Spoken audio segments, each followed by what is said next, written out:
Hello, this is Sculpt January number 12, and this time the heading was Pan, and I'm assuming they meant the god Pan rather than a frying pan or saucepan. So I used the snake hook tool to just grab and blob the mesh around. You can use things like the skin modifier, that's quite good. And I saw someone using, I can't remember the name, but I saw someone else using Speed Sculpt or something like that. And that looked fantastic, so I might have a go at that plugin. So thank you to whoever that was. They were also doing Sculpt January, and I looked at their YouTube channel.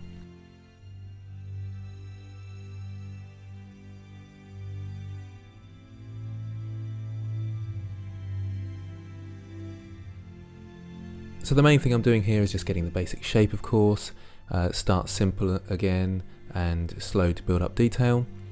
I didn't have a reference image that I was looking at, so it starts off a bit sketchy really.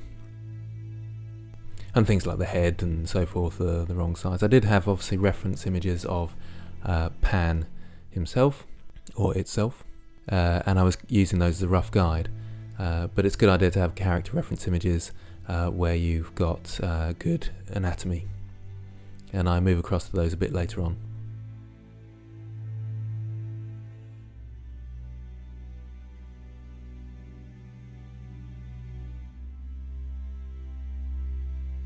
As you can see, I'm sort of thinking, hang on a minute, the head's in the wrong place, is it too small, all these sort of things, and I should have got my character reference up earlier. This one was a bit quicker. This took about 2.5 hours I think in total. I'm quite pleased with the result. I think if I was better at anatomy and used my reference images earlier, I might have got it down to a bit quicker than that as well. Which is nice because I can feel myself improving with the whole process. And maybe one day I'll be as good as some of the other guys on the Sculpt January forum.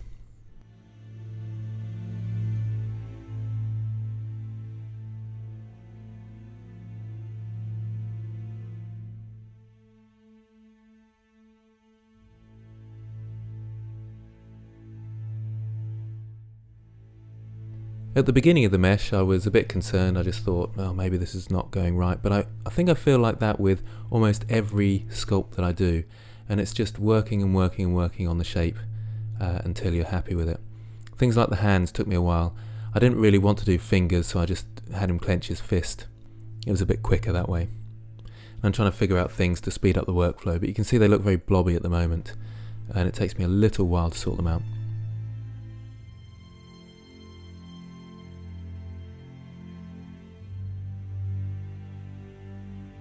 I do practice my artwork, well not at the moment obviously because I'm doing Sculpt January, but quite regularly try and draw a picture most days. It ends up being a bit more like once a week, but as often as I can, because I think if you want to do things like sculpting, then being a good artist in terms of your drawing skills and anatomy skills are quite important. So practicing those sort of things gives you a really good base. And I've seen some people in the past, they are very good artists and they can pick something up like Blender very quickly because of it. Probably because they're not worried about understanding form and shape like more techie people are, who haven't got an artistic background. I think that's also why it's such a steep learning curve with these programs, because not only have you got to be an artist, you've got to be a sort of techie person as well, and so you need quite a lot of skills to develop and practice.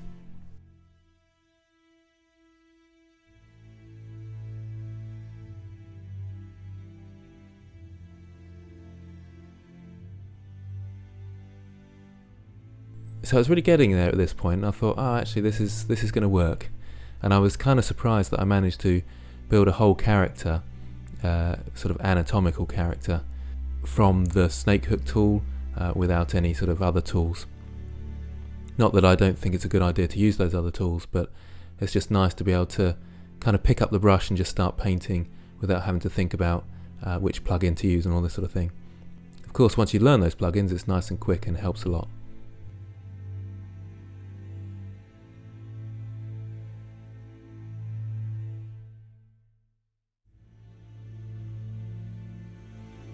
I used reference images of deer and sheep legs, and I had reference images of other sculptors' work of the god Pan.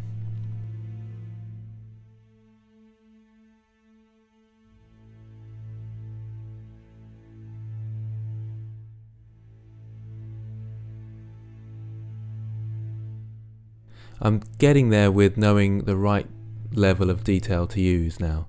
It was slow in coming, but I think I got the right workflow this time, and that's why it ended up being not too long in terms of my skill level.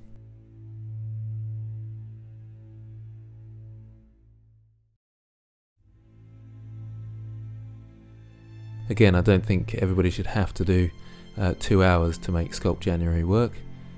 Or 2.5 or 3 or whatever it might be. If you can spend half an hour or maybe 20 minutes just on a sculpt, then your level will improve.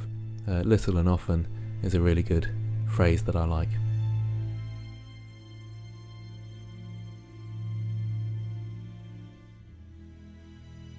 I wasn't sure at first how I was going to do the hairs on his leg, and it took a bit of an experimentation, but I was looking at a sculpted sort of metal model, and they'd just done it basically like I'm doing here. And I thought, yep, that's the simplest way, rather than faffing around with different brushes, just to draw on sort of furriness.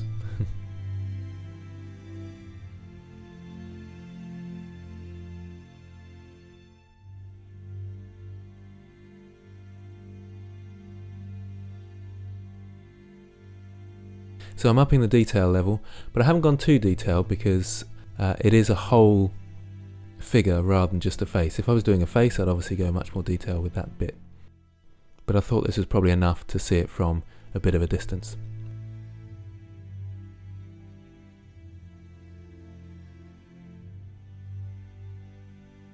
If I'd had a bit more time, I'd probably given him curly hair as well. At the moment he's completely bald. Maybe some sort of Pan warrior creature or something silly. I think there's quite a lot of interpretations of the god Pan, so I think I'm safe there.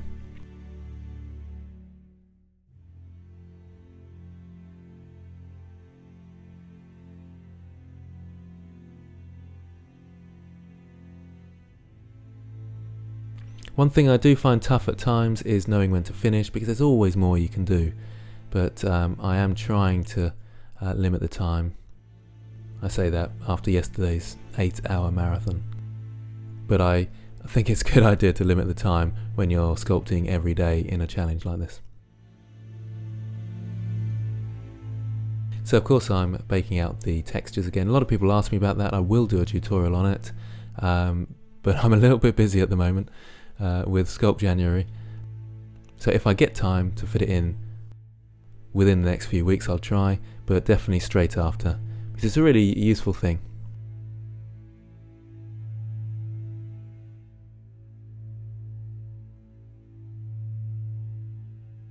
But basically what I am doing is taking the high poly mesh, duplicating it, decimating it, applying that decimation, then unwrapping it and using Blender Render to bake the ambient occlusion, cavity maps and normals from the high poly to the low poly.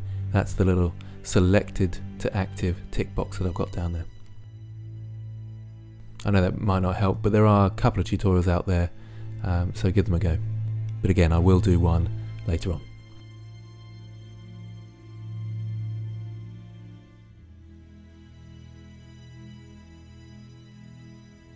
I didn't want to spend too long on a base because I knew I could spend hours on that as well and bake the maps out for that, but it doesn't add a lot to the model. I spent a tiny bit of time rigging it, not too long really. I'm getting a bit quicker at that as well. Obviously it's a very basic rig. You should have a retopologized model to rig properly and animate, but I thought that would be an interesting pose somehow. Sort of jaunty looking pose really.